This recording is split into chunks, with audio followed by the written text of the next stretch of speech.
Today, my name is Flana Skopo. We are going to look at the subject physical science.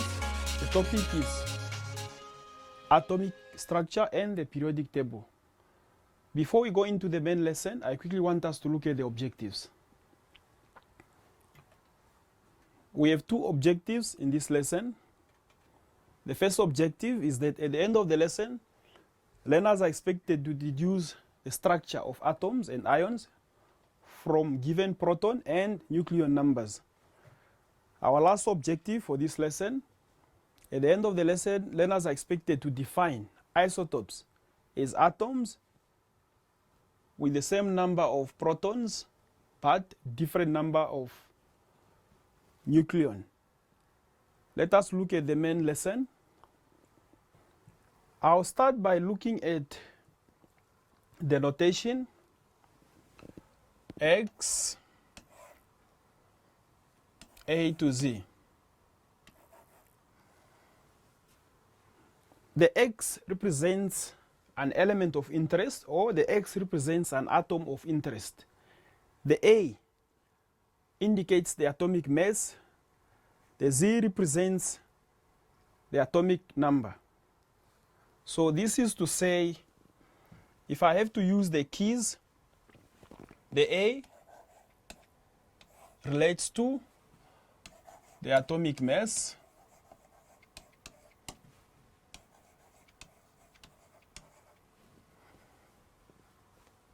Z relates to atomic number.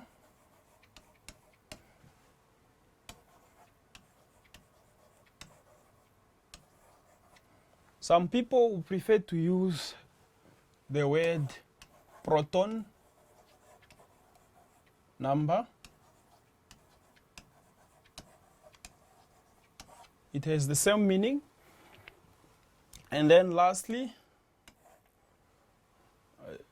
the X represent the atom, or one would say the element of interest. Again, it relates to one thing. So, having given you the keys on how to identify the main attributes of this atom or the element, we can consider a simple element like, let me use magnesium. Say if I have Mg with 12 protons and 24 atomic mass, it means we may formulate an equation based on the relationship between the number of protons, the number of neutrons, and the atomic mass, so that out of that equation we may deduce the relationship between those variables. If, for example, we consider the formula, the mass number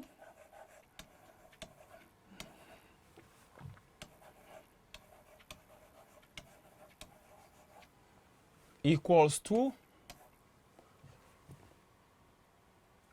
the proton number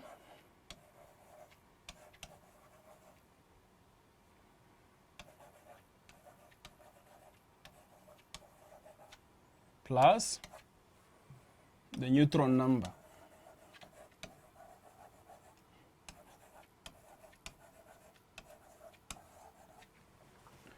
What this provides us is that in this given example of magnesium, magnesium is the element of interest or the atom of interest.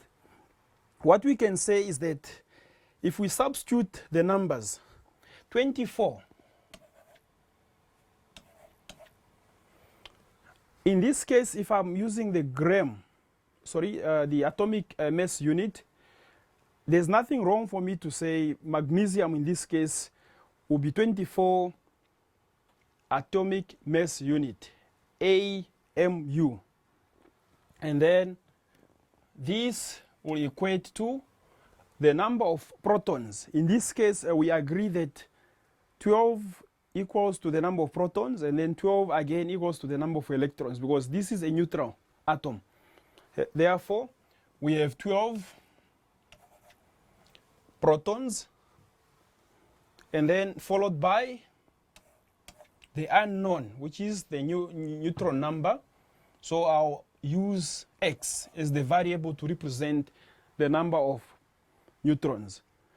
So we may solve for x. That x that we are going to solve is going to represent the number of neutrons in this equation. So to solve for x or group-like terms, we can see that on the right side I have a number without a variable. On the left side I also have a number without a variable. So 12 subtracted from 24 will give us the neutron number. So I have 24 minus the 12. This will give us the x. So that x is the neutron number. So 12 minus 24 gives us 12. So the 12, again, to conclude, represents the number of neutrons. Already by looking at this formula, we have now an idea on how we can deduce either the proton number or the neutron number, or if you are only given the proton number and the neutron number, to calculate the mass number, you may be able to substitute the values that are provided. And this formula allows you to do that. From here, what we are going to do is to look at the next item, which is the isotopic behavior of elements. Because you find that within chemistry, we have those elements that will have the same number of protons, but they will have different number of neutrons. So that in itself will give us an idea on what is an isotope. So by looking at the previous topic where we said the mass number is defined by the number of protons and the number of neutrons, we can say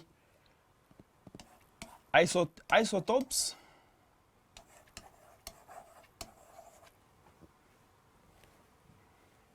are elements having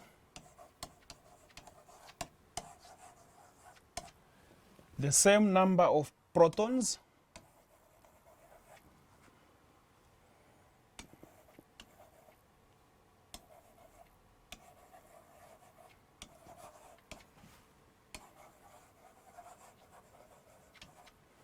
but different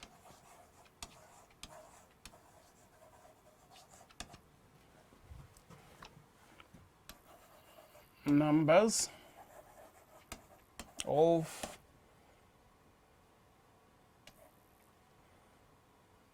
neutrons. So this is just a basic definition of isotope or an individual isotope. So what do we mean by this? Let us consider hydrogen. We have hydrogen 1, we have hydrogen 2, we also have hydrogen 3. So basically, if we were to use this example, I'll consider hydrogen 1. If we have hydrogen 1, it means we have one proton, and then it has one atomic mass. And then again, hydrogen 2, we have one proton, it has 2 atomic mass. And then the last one, hydrogen 3, has 1 proton and then 3 atomic mass number. So what we can do out of this, I'll split the items of interest. I want to find out how many protons, how many electrons, and then how many neutrons in each of those 3 hydrogens provided. So we start with protons, electrons, and finally the neutron. This will be done also for the second part, hydrogen 2, protons, electrons, neutrons. Hydrogen 3, we have 1 and 3. So again, we need to look at the protons, electrons, and the neutrons. So we have P, E, and N. So if we start with hydrogen 1, by default, we are provided with 1 proton. The number of electrons will also be 1. The number of neutrons, this will give us 0. Because proton plus neutron will give us the mass number, which is the representation of the A. So we move to the next, hydrogen 2. Hydrogen 2, the number of protons is 1. Electrons, we have 1. The neutron, we have 1. Again, if I have protons plus neutrons, 1 plus 1 will give us 2.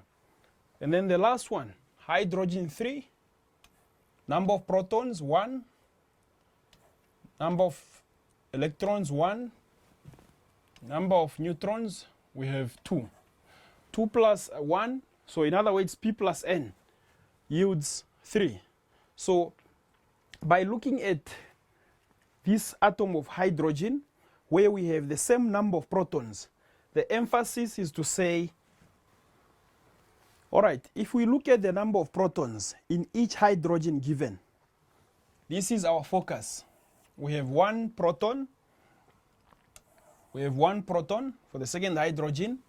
We also have 1 proton for the last hydrogen. So hydrogen 1, 2, 3, they each have 1 proton. So again, remember we said if we are defining an isotope, it means we have an element having the same number of protons, but a variation in the number of neutrons. And this is what we see, because if we were to look at the neutrons, I'll use a different color to show the neutrons. So for hydrogen 1, we have 0 neutron. And then for hydrogen 2, we have 1 neutron. The last hydrogen 3, we have 2 neutrons. Therefore, that variation in neutrons, however, equal in number of protons, quantify the whole results to be classified as isotopic in terms of behavior. So there are such elements that exist from the periodic table where you find that they may have the same number of protons but different number of neutrons. Those elements, we regard them as isotopic elements. And this is all about isotopes. So what I'll quickly do is to give a summary. We looked at the notation A to Z, whereby I indicated that A represents the atomic mass, the Z represents the proton number, and then the X represents the element of interest. So we also went on to formulate an equation based on magnesium, which was provided as an example, where we went on to extract the number of neutrons from the formula, where we have mass number equals to proton number plus the neutron number. And then lastly, we also looked at the isotopes, where I defined what an isotope, and then I gave an example of hydrogen. So usually these isotopes are having so many uses in the industry. Say, for example, if we were to talk about carbon, one would have used carbon dating. There are so many ways on how we can benefit from isotopic elements. So this concludes the topic for today. Thank you for watching. Until next time.